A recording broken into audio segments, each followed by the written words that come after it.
Hello. Appropriately enough for a game book about time travel, this is H.J. Doom from the future.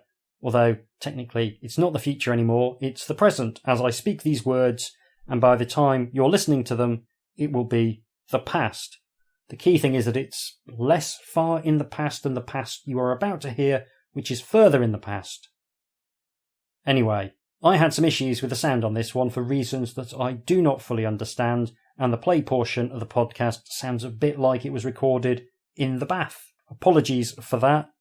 I do not know how it happened. I used a recording setup that has generally been fairly good for me, and it just came out sounding really weird.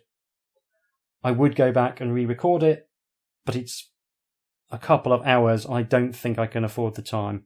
I found that it was initially quite distracting, but I did get used to the sound as time passed. If you find it a bit much, then you can skip ahead to my review of this book. I'll put the time code in the episode description. Thank you very much.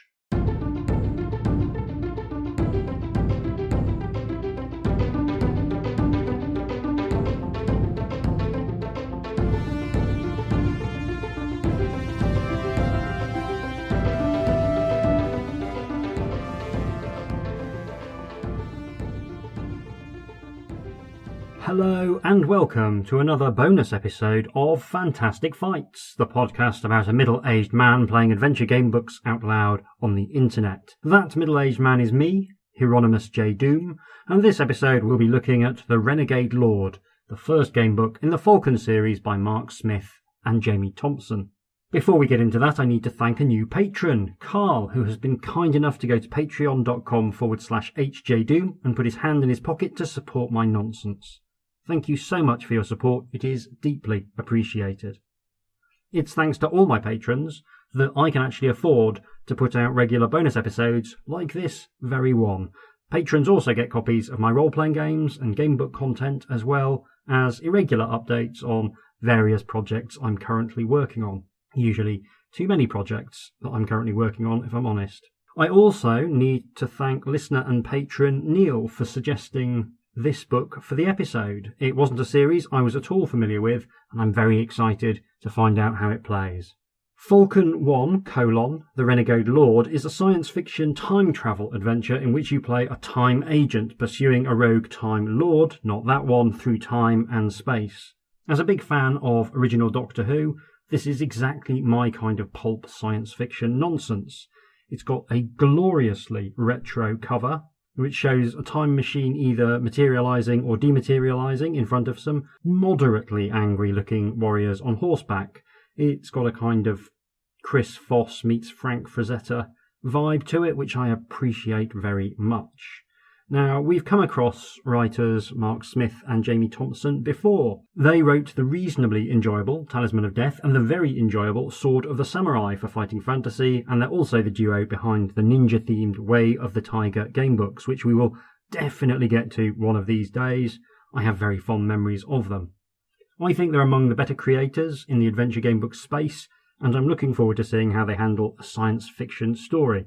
Falcon 1, The Renegade Lord was published by Sphere in 1985, and the internal artwork was provided by Jeff Senior and Nick Weeks. Let's jump into the system. The system is interesting and pleasantly minimalist. There's mechanics for physical attacks, 2 different types of mental attacks, and evasion rules. And it works like this. At points in the text, we'll get to roll 2d6 and compare the result with 2 different possible outcomes. So an attack roll could have outcomes on a 2 to 7, one thing happens, and on an 8 to 12, another thing happens. Or it could have outcomes of 2 to 4 and 5 to 12 if it was, say, an easy fight.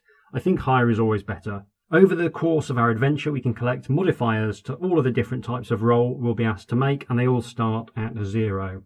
I like this. One of the weaknesses of the fighting fantasy system is that it's very hard to balance the random elements when you've got randomly generated stats, and having a defined baseline is something I'm actually doing for my forthcoming game book because I am trying to make it a little bit more balanced. You start with 20 endurance points, which is your health, and run out of those and it's game over. So the 4 modifiers we're dealing with are attack, is self-explanatory, evasion, which is avoiding bad things, and 2 psychic wands, Think Strike, which I guess is your ability to slap people by the power of thought, and Power of Will, and I'm not entirely sure what that does. Unlike fighting fantasy books, you start off with a veritable cornucopia of gear. You've got your time machine, complete with a wonderfully detailed schematic drawing by Nick Weeks, and this comes equipped with a hologram generator so that it can disguise itself in exactly the way the Doctor's TARDIS doesn't. Conversely, you also have a hologram detector so you can find other time machines. You also get a molecular converter which can change your clothes into something appropriate to the time and planet where you've rocked up. A universal translator, always a requirement in situations like these. You've access to an auto dock, which will heal you up to 12 endurance points, so long as you've got time to use it between time zones. It's located inside your time machine. You've got a very neat personal flyer with which you can zoom between areas, so long as you don't need to be inconspicuous. You've got a blaster for shooting people, a psionic helmet for boosting your psychic powers, and a sturdy environment suit. All of these rounding out your equipment. On one level, it's a little bit overwhelming, but on another level, it helps sell you on the fantasy that you're a skilled time agent, an operative with the backing of a major agency. It gives you the sense that you might actually be up to the job in hand. I imagine that will be undercut almost immediately by my trademark blundering, but it's nice to have a feeling of competence for at least a few sections. It does feel like our slightly macho codename of Falcon is compensating for something, though. If it were up to me, the operative would have had the codename Bovril. One very interesting touch is that you can generate a score for your adventure by collecting letters, which you write down on your character sheet as you go along, and when you die, you wipe away every letter that isn't a Q, which I guess tracks the number of attempts you've made on the book.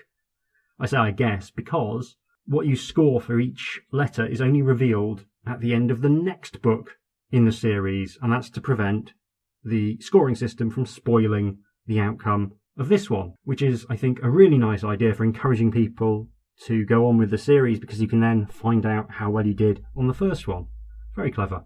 There's also a lot of background about life in the 3030s and the way in which time travel works. Basically, there are naturally occurring and somewhat stable tunnels that link times together. Time at either end of the tunnel passes at the same speed, so if you spend half an hour watching an episode of Stingray in the past, you'll come back to the future half an hour after you left. And this solves one of the biggest complaints I have about time travel stories, the ability to create urgency when urgency just doesn't exist if you can go to any point in the past.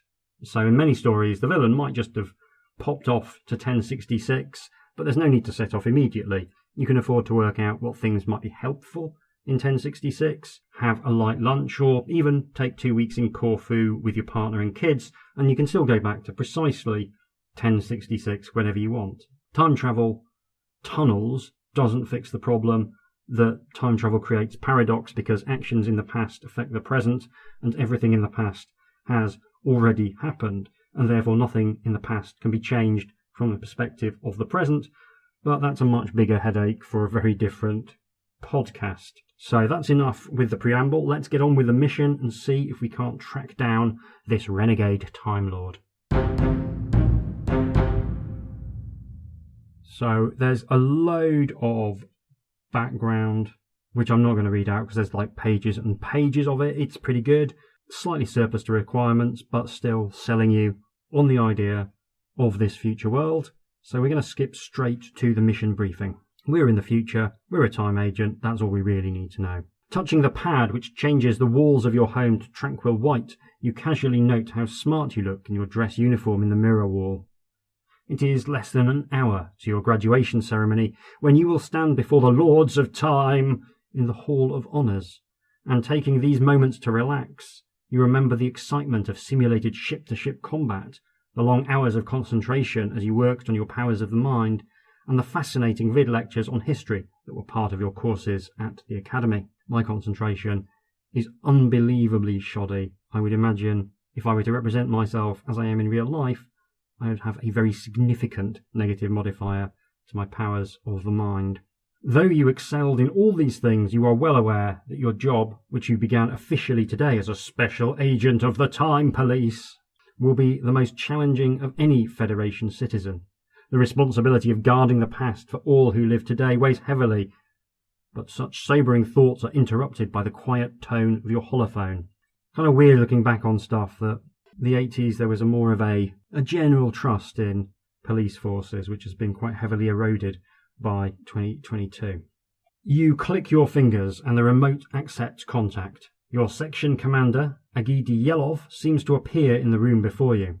The slitted pupils of his amber eyes narrow as they adapt to the white light. Tall, lean and cat-like, Yelov looks imposing in his steel-grey uniform, his blue-black hair framing a face which betrays nothing. "Falcon, I must see you before the ceremony. Come straight to my office." He taps his desk, breaking the hololink, and vanishes before you can reply.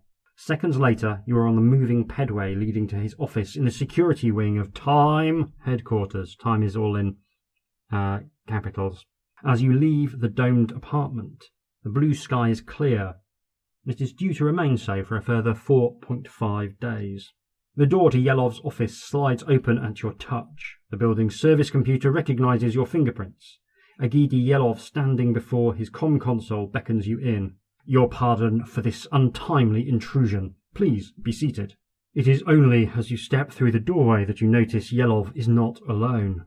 Jabankwe, head of the monitoring section, is lying on a couch, a welcoming smile stretching his black features. You sit and the chair expands with a hiss to fit you snugly.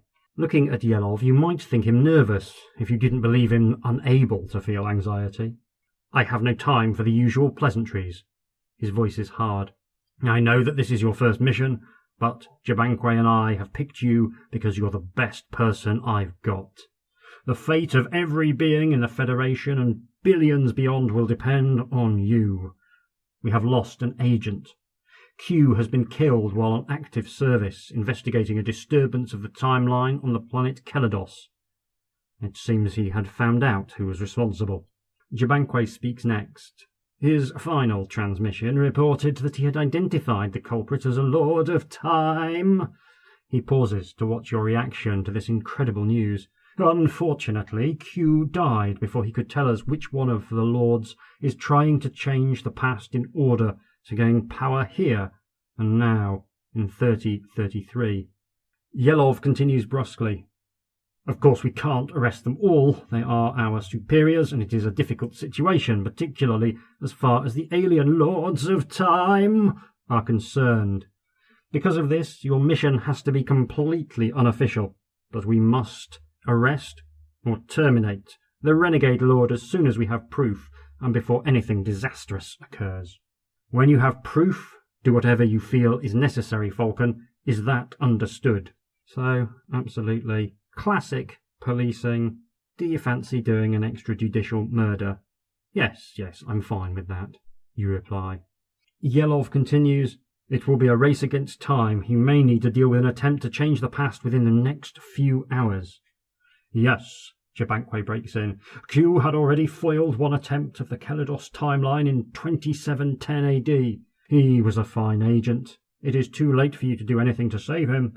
Time has passed in the time holes at the same rate it passes in the present, and if you travelled back to the same hole you would arrive after his death. I have identified an even earlier time hole on Kelados, but Skiro's men in the tech section say we can't send you back there and put you into cold sleep to awaken at the time of Q's arrival, because of the rapid aging effects of being away from your own time for extended periods." Already, the writers are grappling with the fact that time travel stories just don't work. They just don't really work. They work okay in Doctor Who purely because he doesn't have control of the TARDIS for the vast majority of the show's run, and so once the Doctor and companions have arrived at a location, they're sort of trapped in that location. If they want to solve it, they can't just jump around in time. It's a magic door rather than a time machine in many ways. But already we are grappling with the difficulties of how things in the past affect things in the future. "Your machine is ready in the Iger Vault," Yelov goes on. "We have no idea what the Renegade Lord's next move will be, but all the Lords will attend your graduation ceremony. All 5 of their time machines are logged in the vault. so none of them are meddling with the past as we speak, except, of course, that they have already meddled with the past if they've ever gone to the past. Go to your ceremony, and remember, one of them is a traitor to time and to the Space Federation. Good luck, Falcon. If you are not successful, we may never meet again. As you turn to the door, Jabanque rises and says, "We'll be seeing you, Falcon."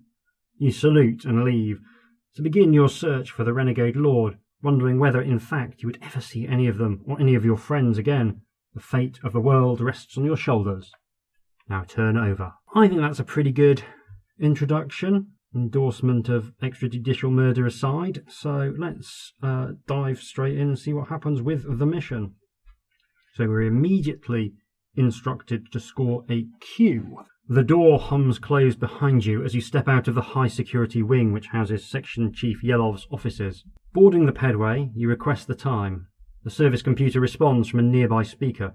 "It is 3 minutes and 15 seconds to your appointment with the Lords of Time at 10 a.m, Falcon. If you would care to step into lane 9, I can see that you arrive on time." Realising that you have only a few moments to prepare, you transfer to lane 9 and open a link to Kane, punching in your security clearance code on your remote access terminal. So Kane is the cybernetic artificial intelligence nexus, one of the most advanced computers known to man, which I completely forgot to list on the gigantic list of equipment. But yes, you have access to the internet, effectively.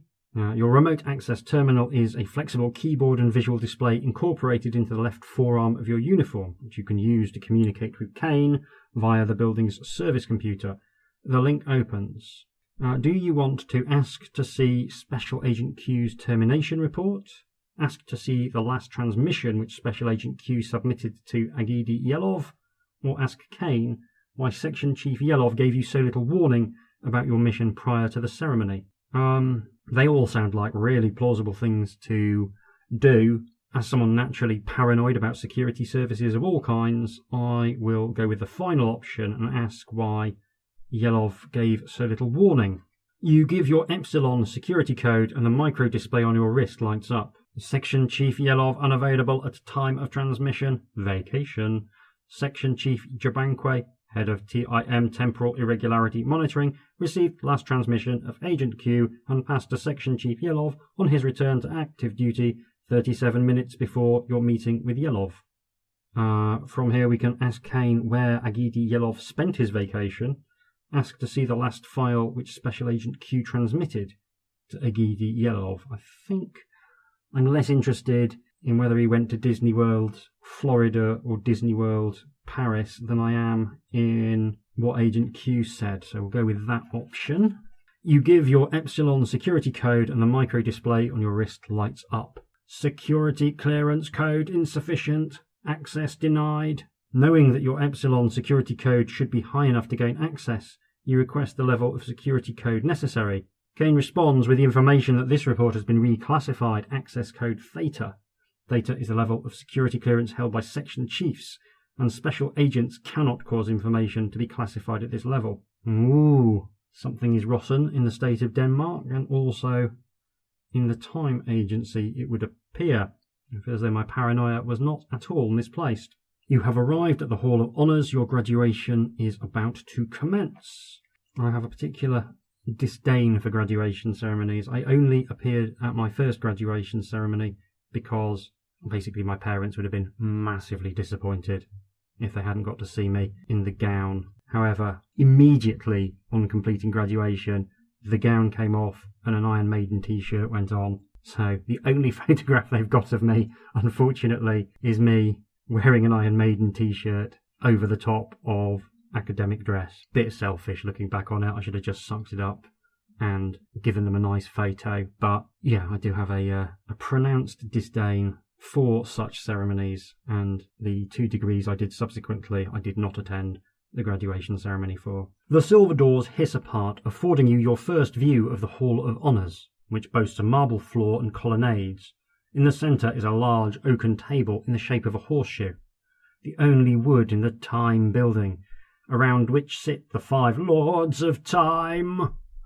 Your universal translator synthesizes an unusual watery gurgling into words of welcome that sound in your ear. There's a challenge. I think I know how I'm going to do it. Welcome, Agent Falcon. Never has a candidate graduated from the Academy with so high a score. Your self-control allows you to smother any outward betrayal of surprise at the sight of the being which greets you. Submerged in a huge tank along with some small aquatic mammals is what looks like a giant lobster with bloated bluish brain sacs floating under its spiked carapace. It waves a fearsome purplish pincer and clicks and gurgles. I am the Time Lord Kirik of the Kaladi. You bow respectfully and turn to look at the other lords. I think if we end up in Earth's past, we can probably discount Lord Kirik as the rogue Time Lord, purely on the grounds of I don't think there's a hologram generator invented which will enable a giant lobster with bloated bluish brain sacs to realistically pass as human just by virtue of the difficulty of getting through doors and things like that. You bow respectfully and turn to look at the other lords. You recognise Lord Speak, a dapper little earther in a navy dress uniform. On his left sits a squat humanoid figure with blue skin and a mane of bristling white hairs, Lord Silvermane of Rigel Prime. On the other side of the table sits Lord Pilota, a 7-foot-tall Lastlander woman with the fragile build and sharp-boned features of all those who live on that low-gravity world. She is supported in her chair by a hydraulic exoskeleton which gives her the appearance of a robot. But it is the 5th Lord of Time, sitting on her right, who looks the strangest of them all. A network of silica, like an oversized honeycomb, rests on the floor. Inside each of the 6 cells of the honeycomb is what looks like a giant ant, swathed in silk like a cocoon. Their front parts protrude from the silk, plainly showing dull red compound eyes and wicked-looking mandibles, which are in constant motion. Collectively, they are called the Kresh 82282. And they are 6 parts of a communal mind, in constant mind link with each other. They are hivers, a separate part of the hive. That is cool. It's a great set piece, the introduction of different aliens, and a great opportunity for the writers to show that they're prepared to think outside the box. And they've really delivered on that, I think. Giant lobster fellow, enormously tall woman in hydraulic exoskeleton and a bunch of ants. They are really, really cool. I think that's, just fantastic imagery. The ceremony is brief. You swear an oath of allegiance to Time and are duly commissioned as a special agent. Pilota rises and steps forward, uncomfortable in the relatively high gravity of Earth, and pins your wings to your chest. Your universal translator renders a mixed babble of applause. The ceremony is drawing to a close, and you still have little information on the Lords of Time. You know this will be your last chance to meet them together in the same room for some time, perhaps forever. If you know why Section Chief Yelov did not contact you until the last minute, we can turn to a particular paragraph. There's a picture of the Lords of Time. The human, I note, is smoking a cigarette in a cigarette holder. That's pretty cool. I have to say, it does not really match the strangeness of the things I was imagining in my head. With the exception of the lobster fellow, who is great. The rest are a little bit disappointing, I would say. But yes, we do know why Section Chief Yelov did not contact you until the last minute about the mission. He was on holiday. 2 weeks in Morecambe. So, do we want to ask with which of the Lords of Time Section Chief Yelov spent his vacation? Do we want to use our psychic awareness to contact one of them mentally? Do we want to ask if one of them has travelled in time since the death of Agent Q? Smile and make a short speech of thanks. Let's go with the first option. I'm enjoying playing detective. You ask the Lords of Time with which of them Yelov spent his vacation. You step back in surprise as Kirik's pincers thrash the waters of his tank. He is plainly outraged. The Kresh scuttle into and out of their cocoons, but your translator cannot guide you as to what this may mean. Pilota raises her eyebrows and exchanges glance with Silvermane before Speak demands, What do you want to know that for? It is none of your business. Okay, so we're instructed to score a B. And I immediately want to know, of course, what a B means, but I can't unless I'm prepared to fork out for the sequel. It's a very clever bit of marketing.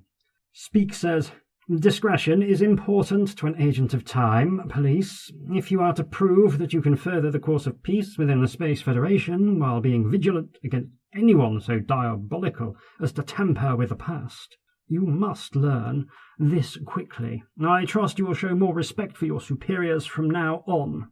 Feeling that your graduation ceremony has not been a complete success, you salute and are about to leave when Lord Kirik grabs one of the small seal-like creatures in his tank and thrusts it into his mouth with voracious ferocity. He is obscured by a cloud of blood as you finally leave. You leave the Hall of Honours en route for the Eiger Vault and your time machine, and you approach the hover rail, calling a car for the nearest embarkation point using Kane and the service computer. Stepping from the time building pedway, you emerge into the cityscape, to be dwarfed by the tiered office buildings, surrounded by housing for the workers and the prod markets which supply them. Jetcopters hum overhead like streams of flies, each one darting or circling, its pilot intent on reaching particular destinations. The lower level streets and the pedways are thick with people. Those streets which curve up towards the higher levels and along the buttresses of the larger buildings bear a steady flow of skimmers, runners sparking as they contact the electrified street metal. Some way from the embarkation point you realise you are being followed. You step from the pedway onto the deserted bay of the Intel Fax building.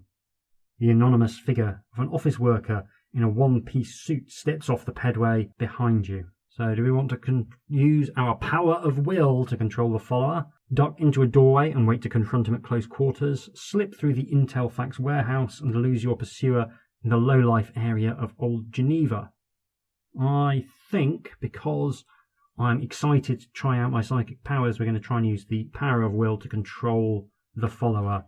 Not entirely sure what the ethics of using mind control powers are as a time agent. I feel as though there's probably some kind of regulations about, probable cause and what have you that probably ought to apply before you just start dominating people's minds willy-nilly, but apparently it's just up to my judgment.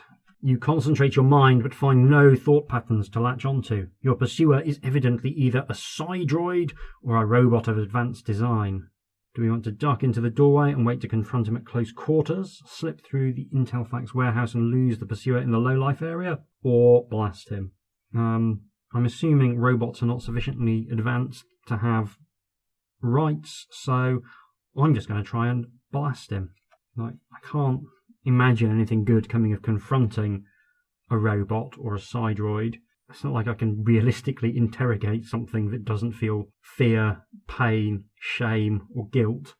I think heading to the low-life area is just multiplying the problems I'm going to be facing, so I think blasting him is the correct choice. So, you flip the safety on your blaster and the charge light registers. You take aim. So we make an attack roll with our modifier of 0, and it's 2 to 5 or a 6 to 12. Pair of 4s, that's an 8, so I assume that means we have hit. A lancing right bolt of superheated plasma strikes the psi-droid, which short-circuits in a flood of sparks and pitches forward inert. A nearby plasma sensor begins to flash, signalling Sitpol enforcers, the civil police. A blue and gold Sitpol jetcopter lands nearby as you examine the charred remains of the psi-droid. The damage is too severe for you to gain a clue as to its origins. 2 enforcers alight from their copter, pointing their stun lances at you. Let's see your ID. You produce your ID chips and hand it to the one who spoke, still covered by the other. He clips it into his remote access terminal on his arm, and a look of disappointment crosses his features as he realises who you are. I'm higher up the rank of government bully boys than you are, my son. What's been going on here? He says. You report exactly what has happened, and he returns your chip and turns to examine the psi-droid. Looks like you've done some expensive damage here, says one of the enforcers. I think we'll have to take you in. He points his stun lance at you. Just what you'd expect from an SAT. They give them all these wonderful toys and helmets that let them look into an honest man's mind, and what do? Pop off their blasters like they've just escaped from the incubator. So they have sort of got me banged to rights, given that my approach has so far been try and mind control and then just shoot. So yeah, they are very, very accurate. "Hold on," says the other. "This tin can carries a particle disruptor." After further examination, he consults his RAT. "This is an ex-SAT security droid, a banned model, apparently. They were unpredictable. Funny that, you being an SAT agent, wouldn't you say? Anyway, just our luck. You've won yourself a 50 creds bounty for eliminating this junk here." The other enforcer spits in disgust. They turn on their heels and climb in, bathing you with the copter's hot exhaust as they take off. You continue on your way to the hover rail. So, I shot without warning. Fortunately, it turned out to be a criminal Psy-droid. So, luck very much on my side. You step into the small hover-rail car, secure the bubble hatch and type in your destination and clearance code as the car rises on its air buffer. The acceleration is steady but not uncomfortable and lasts for half the journey, before you deaccelerate to the Eiger Vault embarkation point. After many changes of direction, occasionally riding above slower moving cars, you leave the spectacular vista of the neon-clad city behind and plunge into the tunnel to the Eiger. Leaving the monorail, you walk to the checkpoint outside the enormous plasteel doors where your ID chip is checked and the mind scanner is used to double-check that you may be allowed into the vault. You step through a small personnel door, past 2 security droids, into the cavern, which houses the time machines and the research section of Time. The area in which the machines are kept is partitioned at intervals, and you head straight for your own bay. In the centre of the bay, which is lined on 3 sides with racks carrying maintenance equipment, spare parts, the Varick drive recharger and sundry other useful items, lies Falcon's wing. You approach the access hatch, and the mind scanner lights up red, then green. You are drawn up into the time machine by invisible tractor beams activated by Kane. Soon you are standing on the glowing access disc, and the Kane chimes, "Welcome, Falcon." So that's a nice little image as well. Very cinematic. I can really visualise it in my head. Exactly the sort of thing that you would include in a science fiction movie, showing off the futuristic tech. The hatch seals you in as you settle into your crash couch and run routine systems checks. Noting that all is in order, you decide to ask Kane for some information. If you have recorded the serial number of a Psy-droid and wish to investigate its origin, you can turn to the number contained within the serial code. Alas, I exploded the serial code, so we have to go to a different paragraph. If you wish to do so, you may use Kane to look at the files on each of the Lords of Time. Each file has a number corresponding to a paragraph in this book. You should note these down in the boxes provided on your agent profile. That's your character sheet. You may turn to these whenever you are in your time machine, but always note the number of the paragraph you are already at, as no paragraph number to turn to will be given in the files. So we've got one for Lord Speak, Silvermane, Kirik, Kresh and Pilota. Okay, in the interest of moving the plot along, I'm not going to look at all of these now, but I will have a look at Speak, who I perhaps cynically have assumed is the Renegade Time Lord. So we've got Speak, Lord of Time, species Earther, born Pacific on Earth, 2887, and lives in Alpolis. He is described as a brilliant scientist. Speak, partly due to his mental powers, was one of 2 men largely responsible for the invention of the time machine. Like many brilliant men, he is eccentric, will not suffer fools gladly, and is prone to break off a conversation suddenly lost in thought. He is a brave man, and with Irving Klimt undertook the first ever voyage into the past, starting from 2974. They undertook several journeys together, but Klimt never returned from an investigation of classical Greece in the time of Philip of Macedon. I wonder if we can get there with our time machine. Lord Speak has always maintained he was killed in a drunken brawl by a soldier, though Klimt had always been careful not to change the past by becoming involved. With the setting up of Time, Speak was the obvious choice for appointment as the Earther Lord, and he has enjoyed his position ever since. He is also well known for his pioneering work on the mental attack of Think Strike, with which he is adept. He is a professor of Earth archaeology at the Academy, where his specialist subject is Alexander the Great. So we get those little potted history for all of them. So that's nice. I like that. So when we are ready, we may ask Kane the current whereabouts of the Lords of Time, or ask if there have been any expeditions into the past since the death of Agent Q. I think that is the one that I'm most interested in. I am very much enjoying how consequential all of these decisions feel in the early part of the story. As a matter of course, all time trips into and out of the Eiger Vault time hole are logged by the monitoring station. You ask Kane to provide you with the log of movements since the death of Agent Q, typing your security clearance code at the terminal in front of you. So the screen flashes up the information. So we've got a number of trips. Yesterday, Q went into the past. Then someone with an Epsilon security clearance went into the past. Q returned to the Eiger Vault.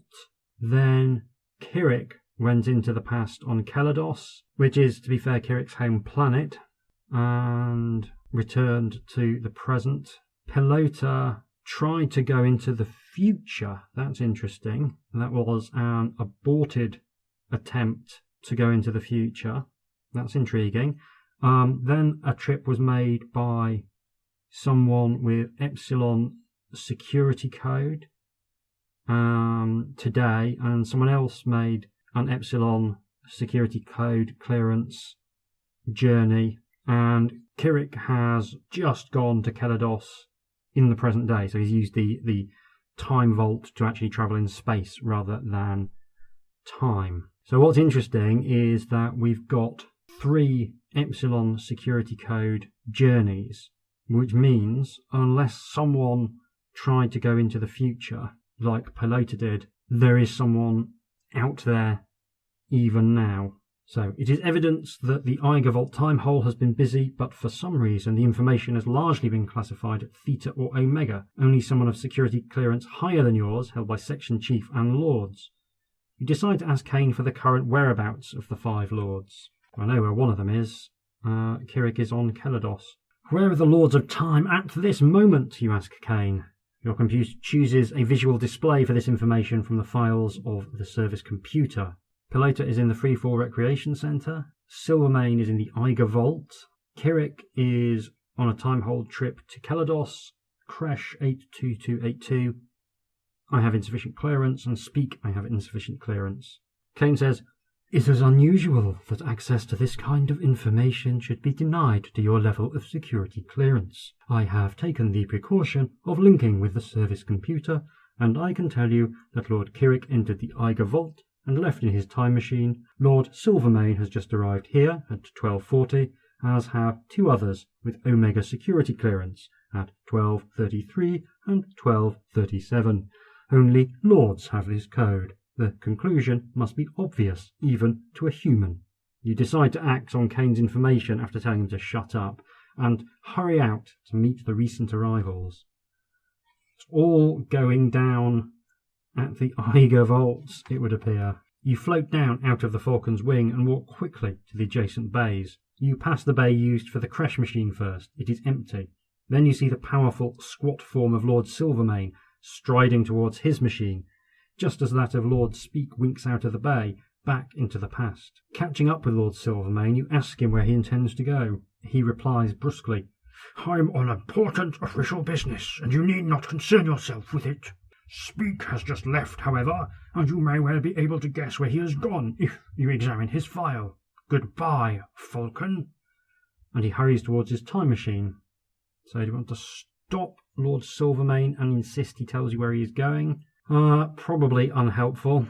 Or return to your time machine and try to go after one of the other Lords. I think we will go after one of the other Lords. You arrive back at the Falcon's wing and the red light of the brain scanner comes on.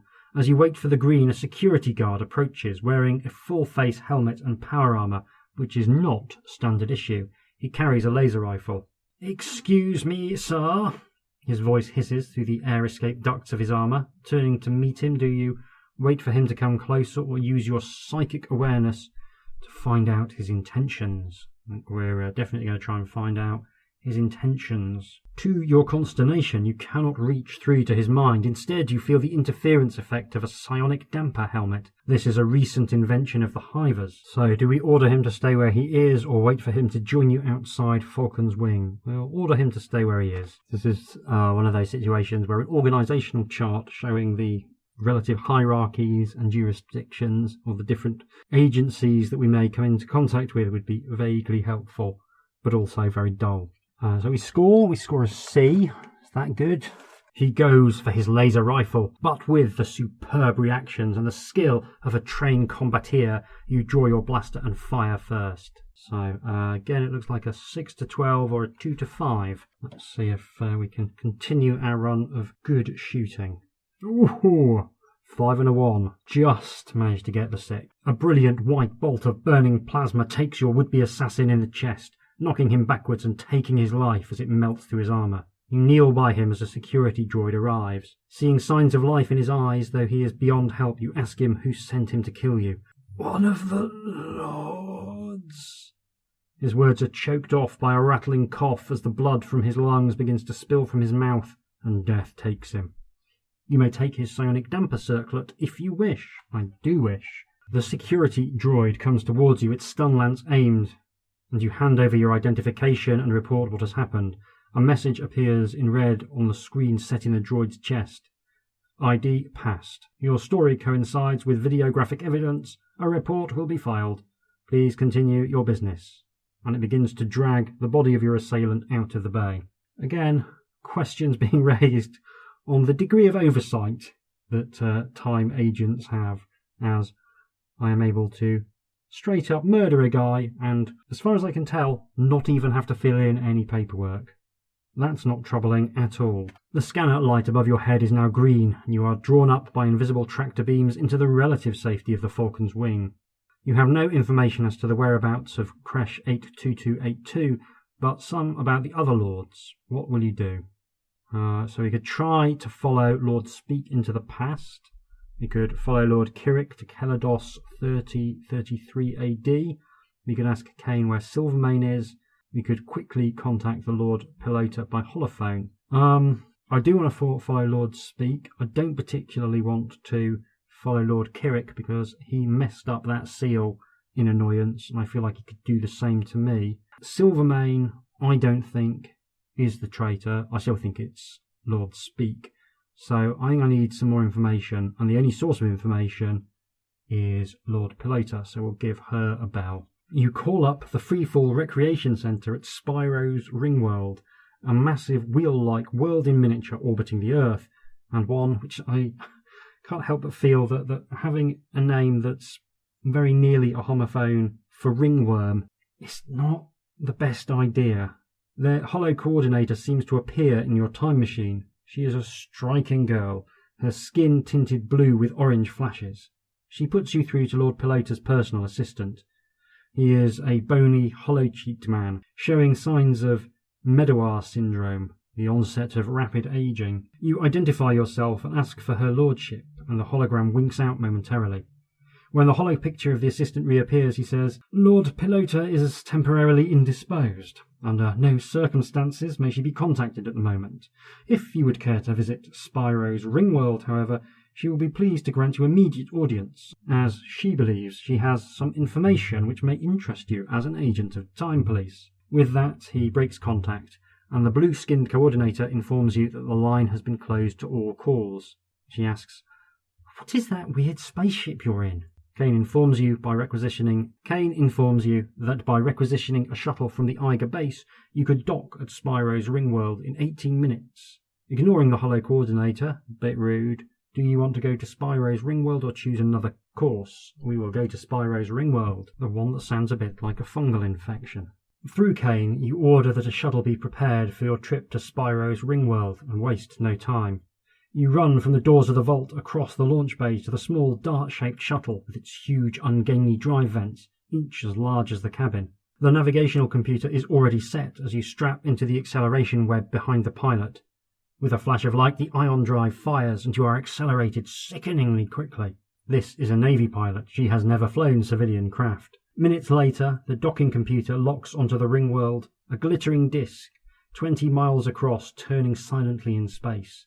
The deacceleration is equally unpleasant. As you step into the airlock, the pilot turns and smiles. "You stood that well. You must be fit."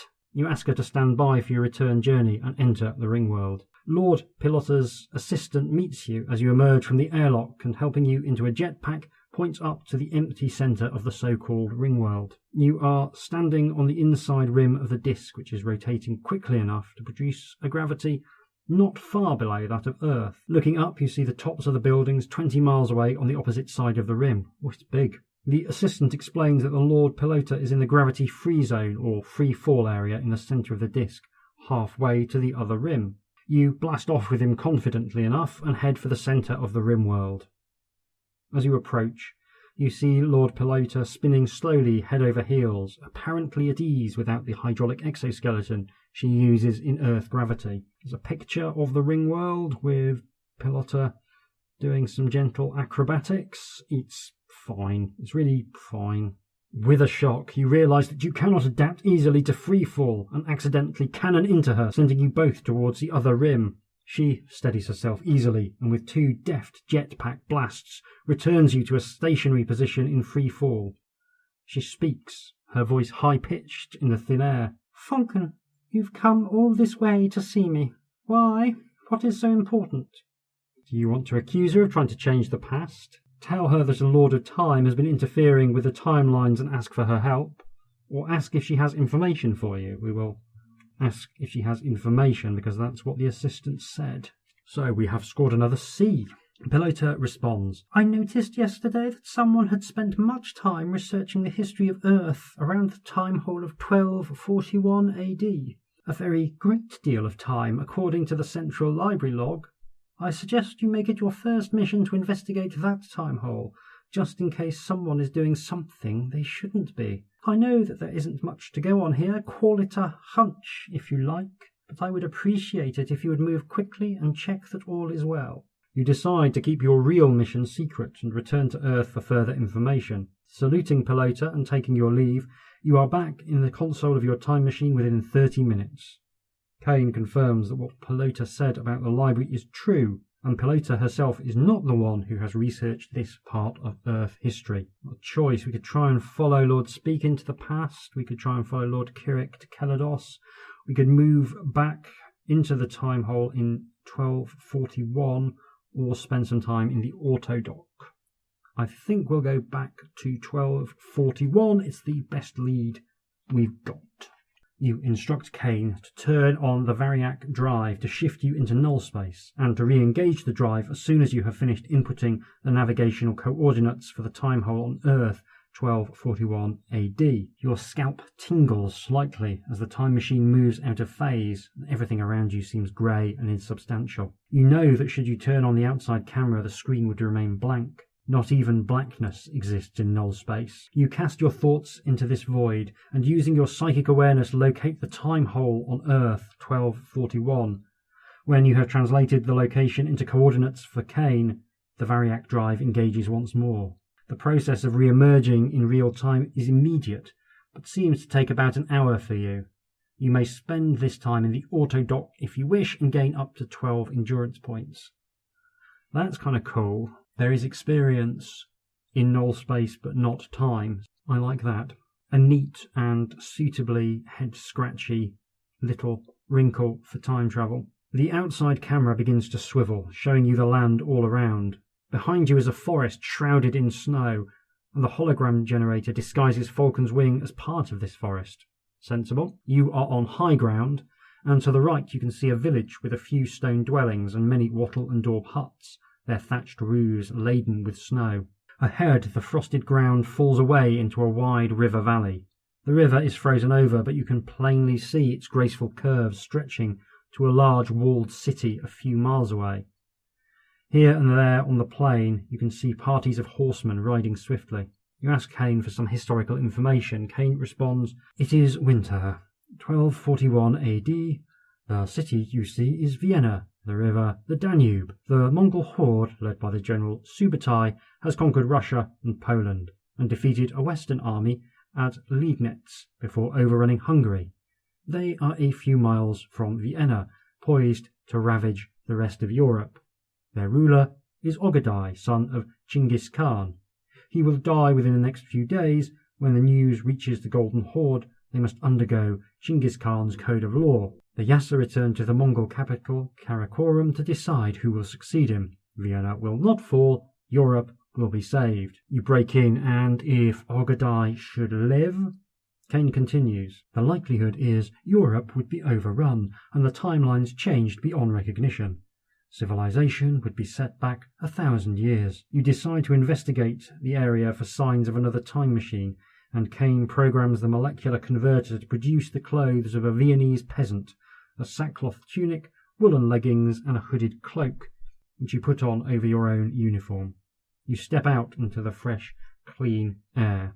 I'm not convinced that the Mongols invading Western Europe would be the end of civilization. That's a very Western-centric view, because the Mongols effectively conquered China and founded a successful dynasty in China. So, other centres of culture and learning are available, Indian subcontinent as well, to say nothing of North Africa, countries like Ethiopia, which were among the most sophisticated nation-states at the time. So, yeah, it doesn't mean civilization would be set back 1,000 years at all. That's a profoundly Eurocentric view of civilization. And that's assuming that the Mongols were not culturally assimilated into European society to any degree. Well, don't get me wrong, history would be very different. Maybe some things would happen rather more slowly, but yeah, I think it's a bit of an overstatement to say civilization would be set back 1,000 years. You walk along the edge of the forest towards the village. Curls of smoke wind up from the holes in the roofs of the cottages and huts. As you approach it, your holo detector picks up a hologram. A time machine has been disguised as some trees. Your psychic awareness catches a thought, as if you have discovered somebody doing something that they shouldn't. Abort reconnaissance, you sense next. There is a click and a hiss of a hatch opening and closing, and a group of nearby trees winks out abruptly. A metre-long canister rolls down from the bank on which the time machine had stood. You run towards it and recognise it as a nuclear bomb. Wow. Wow. That escalated quickly. The digits on the timer are ticking past like an old-fashioned 20th century fruit machine. The symbols are foreign, but you guess that all of the red stars will be in a line within about 30 seconds. The nuclear device appears to be of a standard design and is capable of destroying Vienna and most life forms within 20 miles of this spot. This would change history beyond recognition. Yeah, that I think would be pretty severe. As you watch, another of the red stars clicks into place on the detonate line. The dials click forward one space at a time, and when the middle star is clicked forward 3 times, the stars will be lined up on the detonate line and the bomb will explode. Each of the 3 dials has 3 buttons above it, with which you can manually move the dials 1, 2 or 3 positions onward, but you don't know which button is which.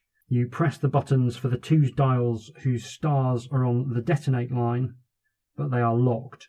You'll have to move the star on the middle dial to the disarm position without pressing a button that will make it stop on the detonate line. So, that's pretty complicated. Basically, there's a nice diagram which makes it much, much simpler, which obviously I can't share with you, this being an audio medium, but it does look kind of like a fruit machine, and we've got 3 buttons to press. If we get a 3, then the star will advance to the detonate. If we get a 2, it'll advance just before the detonate.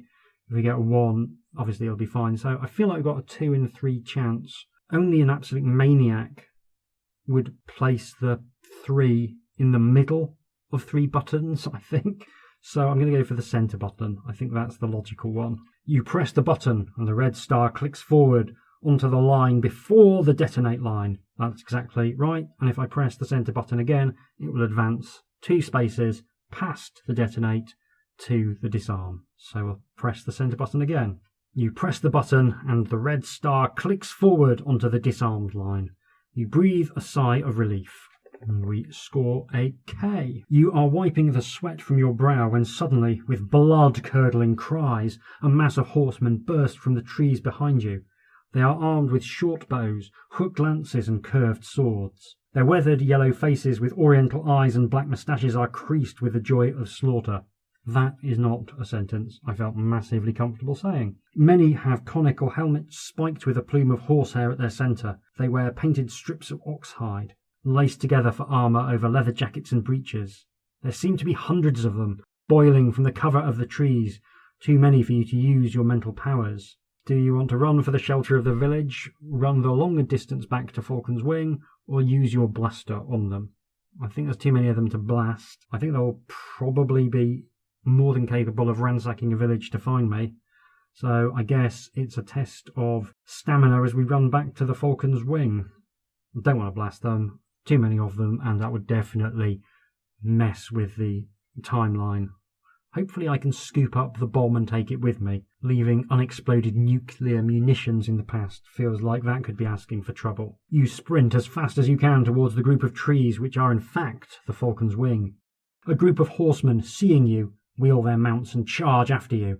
They fire their bows from horseback. You try to zigzag as you run to spoil their aim. Make an evasion roll. 2 to 6 or 7 to 12. A straight 50-50. 2 and a 6 gets us 8. Should be alright. Rolling quite well. Arrows fly all around you, but you make it back to the Falcon's Wing, still carrying the nuclear bomb. You are drawn up just in time. The Mongols are close behind you, but you see on your camera screens that they are puzzled by your sudden disappearance. Some are making signs to ward off evil spirits. Back in your time machine, you catch your breath and decide where in time to travel next. Do you want to try and track down Lord Speak or follow Lord Kirik to Kelados in 3033 AD? I think we will try and track down Lord Speak, but I also think we will end the playthrough there. I've been recording for an hour and 25 minutes, and I don't want to spoil this because it's really good, and I'm having tremendous fun with it. I will go away and try and play through the rest of it off mic, and then come back to you in just a few moments with some closing remarks. Tatty bye.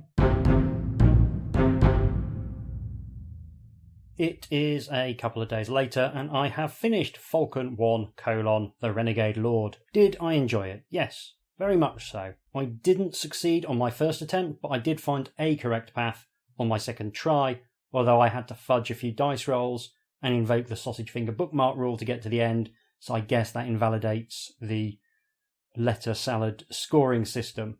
But, you know, hey-ho. I think overall it did most things well and a few things very well indeed. I don't think it did much badly, if I'm honest. There's a basic level of quality that it just doesn't really drop below. As a starter, I think the way it uses art to do world building is fantastic.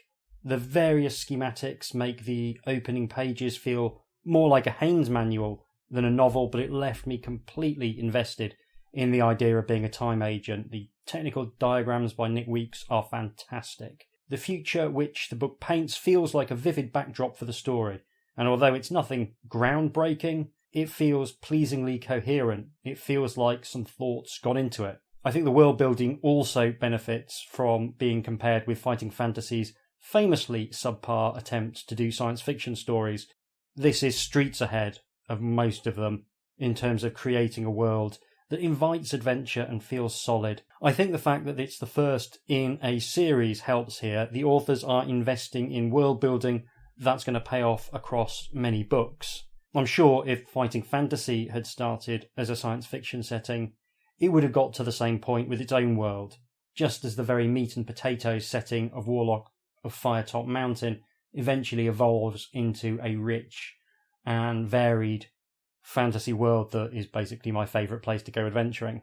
But the fact that the Fighting Fantasy books are all atomised in terms of the science fiction worlds they create means that there just has never been the space to do really excellent world building, even when the books have been, very enjoyable. It would be interesting to play a game book set in a recognisable science fiction setting, such as, Star Trek or Star Wars, and see if that gives a positive experience. One of the issues which I've flagged multiple times is that science fiction stories sometimes struggle to constrain and control the player's options in a way that makes sense. Science fiction characters are often more mobile and less dependent on solving problems in the moment compared to their pseudo-medieval compatriots. by having time as well as space to roam through, the Renegade Lord potentially creates additional problems, but it manages these, I think, really well. You do have plenty of freedom in terms of where you go when your mission starts. You get 3 distinct options. They all feel really sensible and natural. And the nature of your mission, the fact that you are trying to hunt down this Renegade Lord, that necessarily constrains those options in a way that feels appropriate. You are an essentially reactive character whose actions are dictated by responding to the actions of the Renegade Lord. And that constrains your choices, but it doesn't make you feel helpless at any point, and it does a really good job of balancing the idea that you can kind of go anywhere you want with your time machine with the idea that if you don't constantly try and find the Renegade Lord, things are going to go very badly indeed. There's also a nice variety of places to visit. I like that you can visit the past of alien planets as well as the past of Earth. That's something that not many time travel stories focus on, probably because the past and present of an alien planet are usually equally alien. And one of the things you're trying to do with time travel is disorient the players by placing them in a context that's simultaneously familiar and strange.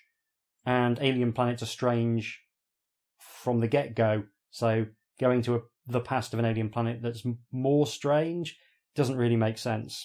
I think there's an episode of Star Trek Deep Space Nine where they go back to the past of the Klingon Empire, but by that point there'd been some very serious world building done in that setting to make it work, and even then it's only going to work for pretty hardened Trek aficionados. I also like that there are some bits of the past that aren't directly relevant to the main plot. There's a lovely little subplot in ancient Greece which isn't directly linked to the main mission's outcome, but it does tie into some of the clues that you're given at the start. And I like that very much. You've got a reason for going there, and finding blind alleys is a central part of any kind of detective or even spy story, which is what this is, albeit one with a nuclear bomb in the middle of the 13th century to worry about. The whole idea of being a secret agent time traveller is very well realised. I never felt like the story had got away from me, or that I was being funneled into meaningless encounters simply in order to pad the section count out. Everything ties into your mission, or is flagged as not part of your mission in a way that's interesting. It's a pressured race against time, and having that singular focus is really important for the story to work. You can't really afford too many digressions unless those digressions make sense as part of your process of investigation and chasing down leads. And running down the clues and solving the relatively simple puzzles, it always feels good. Listening back as I edited my playthrough, I noticed lots of fairly big pointers to follow that I'd missed because I can't read aloud and think at the same time. The authors have taken real care to make sure that the clue trail works and that it all functions as part of the world they've created. And I think that indicates they did do a decent amount of planning for this book. That shouldn't be praiseworthy. Planning out the structure of a game book ought to be just what you do when you're starting to think about writing a game book, but we've seen more than a few authors who just sat in front of a typewriter and went hell for leather until they'd got something long enough to submit, so sadly it does have to count as a positive. Time is tricky in game books, and here the time zones essentially function more like locations than time periods, and that's absolutely fine because the alternative is a massive headache in terms of tracking when you have been. Instead, the Renegade Lord does a little light tracking of where you've been in order to demonstrate the passage of time, but not in a way that involves excessive bookkeeping. It just flags, have you been to any of these locations previous to going to this one? And if you say yes, then you get a different encounter than if you say no. As Star Strider showed us, creating formal systems for the passage of time can wind up feeling very peculiar indeed, and I think this probably is the best way to do it without it feeling intrusive or having to make it just a central plank of your design. Having seen one book handle time and a race against time through a very clunky and odd system, it's really refreshing to see someone just do it by writing the story in such a way that the passage of time is present and feels natural. There's a really nice bit where you can arrive either before or after an assassination, depending on the order you do things, and it just works without needing to get too into the weeds on causality. It's not perfect, however. There are inevitably some issues with the handling of time travel. You manage to prove your innocence to someone from the future by proving that someone was killed only a few minutes ago in the past, which ignores the fact that the murder took place 300 years ago from the perspective of the person you're trying to convince, whether you did it or someone else did it. It's a head-scratcher, and time travel stories always have these kinds of problems. There is a kind of glaring problem with the premise of the Renegade Time Lord changing the past, which is, how do they know they're not changing it in a way that will prevent their own birth, or turn them functionally into another individual? If there's one thing that studying social history taught me, it's that large trends may be the inevitable result of the aggregation of activity on the macro scale, but the actual experience of history is lived out by individuals who will be enormously affected by meddling in the specifics of history. So, does World War I happen if Archduke Franz Ferdinand isn't killed by Gavrilo Princip? Probably, because there were forces, large forces, pushing many different powers towards the idea that a war in Europe was a good idea. Forces arguably based as much in class conflict as they were based in imperialist ambitions. Does that war automatically lead to a bloody stalemate and trench warfare? Again, probably. The last year of the American Civil War was basically trench warfare, and defensive killing technology had only improved since then. However, exactly where the war starts, where the battle lines are drawn, where those shells land, that has an enormous impact on the specific people who are suddenly directly under threat of death in this new timeline. Suddenly, it's a different, though probably overlapping, 20 million people dying in action on the front, and that change ripples forward through history. Millions upon millions of people born after the First World War suddenly no longer exist because the precise circumstances of their parents' meeting no longer applies. Now new people are born who are probably extremely similar to the people who would have been born if history hadn't been changed. People, after all, are more similar than they are different, but the ramifications for you as an individual who's going to be affected by these rippling time changes is huge. History isn't dramatically different when the actions of these new people are aggregated to the large scale. However, the chances of any specific individual surviving the changing of the timelines get smaller and smaller, particularly as you go further back. Essentially, if you go back far enough, and the 13th century seems plenty far enough, meddling with the timelines in even very small ways seems like a recipe for suicide. Were it me, I think I'd only be happy meddling with the timeline after my own birth. Quantum leap rules, basically. So, time travel stories are problematic, is what I'm trying to say by way of philosophy of history. You have to accept, if you're going to enjoy a time travel story, that from a causality perspective, it will never make sense. Even though the writers of this book have put a fair amount of effort in to creating a coherent set of rules for time travel, it still doesn't make sense. And that's okay. I can suspend my disbelief to the level that's necessary. I just think it's a really interesting thing to try and write around. What I will say is the core fantasy of jumping around, investigating a conspiracy, unravelling across different planets and different time zones feels great in the moment, and I did find it compelling. There's a palpable sense of paranoia and unease within the story, and I was very excited to find out what was actually going on. I liked the resolution as well. It tied everything together in a satisfying way. There's a real pleasure in the pressure situation of following this renegade Time Lord across time and space and struggling to restore the timelines from their meddling before it can all go completely hairy in the present. I would say that this is aided because the quality of writing is upper tier. I don't think it's the absolute highest I've seen in a game book, but genuinely it's not far off. My only gripe is that I would have liked some sequences to have a few more sections to breathe. That's personal preference. I like fewer, more complex encounters rather than a lot of simpler ones. That's probably because, as a result of this podcast, I tend to delve more into the structure of game books than I used to when I was a kid. So seeing different ways scenarios can play out is enticing when I'm going to be playing through it a fair few times, trying to find out how things work. It's not about the decisions, because the decisions all feel really well balanced and consequential. That's probably the book's biggest strength. It's more that things feel very fast-paced, both for better and for worse. There's a few locations I really would have liked to have had more opportunity to explore, not least the Mongol capital. But I do want to emphasise how good the writers are at making me agonise over a decision, because all the available options seem like a plausibly good idea.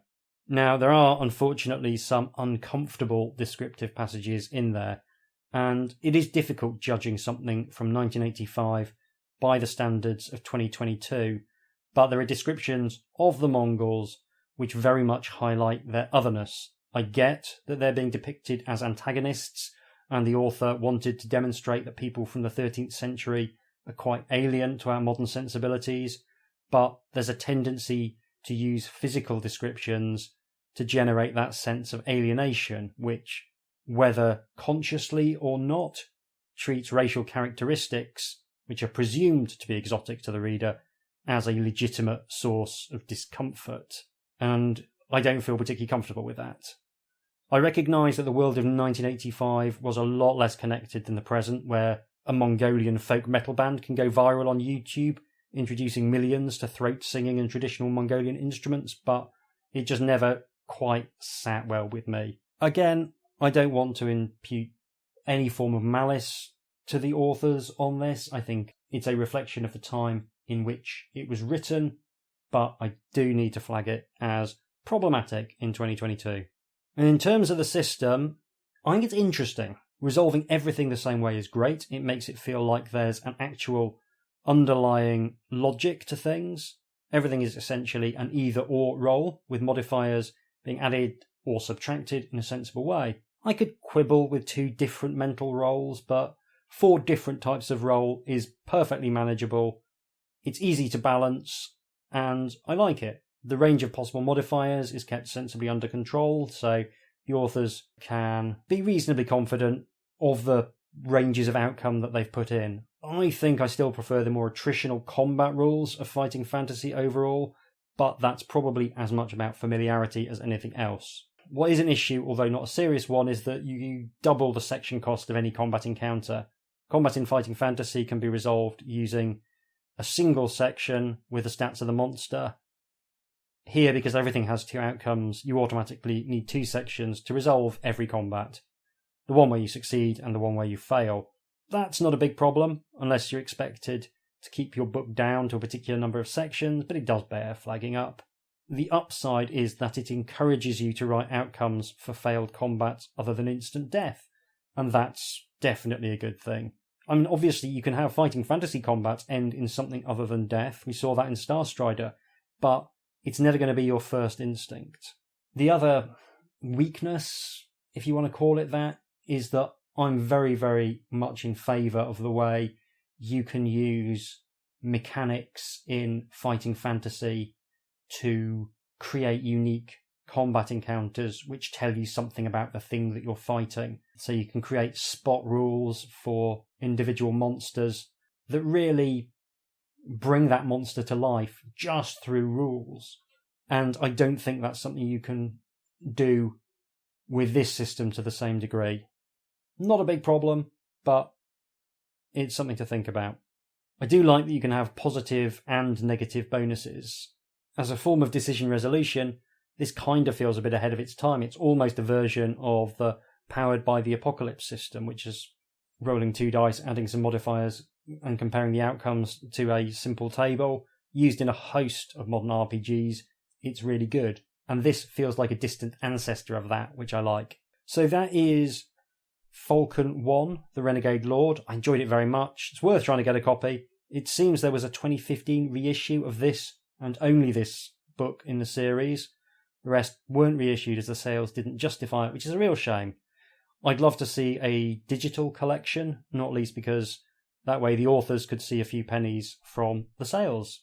There's also a curious Spectrum video game based on the book, which was released in 1987, which is a chaotic and floaty affair, but it does manage to resemble, more or less if you squint, the outline of the book. You can travel to various different time zones where enemies with apparently unlimited access to amphetamines will rush hither and thither while you bounce around with similar enthusiasm, trying to work out what you're supposed to be doing. It's a nice little curio, and it has that deeply odd vibe that is so peculiar to Spectrum games. Anyone with a modicum of programming ability could produce games for the Spectrum, and it seems like almost everyone did, to hilariously varied results. Worth having a look on YouTube for the footage. It's a real blast from the past. Anyway, that is enough from me. I do hope you've enjoyed this episode. I will be back before the end of September with the fighting fantasy book Phantoms of Fear, which I do vaguely recall playing back in the day. A shout out to everyone who attended Fighting Fantasy Fest this past weekend. I hope you all had a blast. You can get in touch with me and tell me about the nice time you had by email at hjdoomretrofun, all one word, @gmail.com. Thanks very much for listening, and I'll see you soon.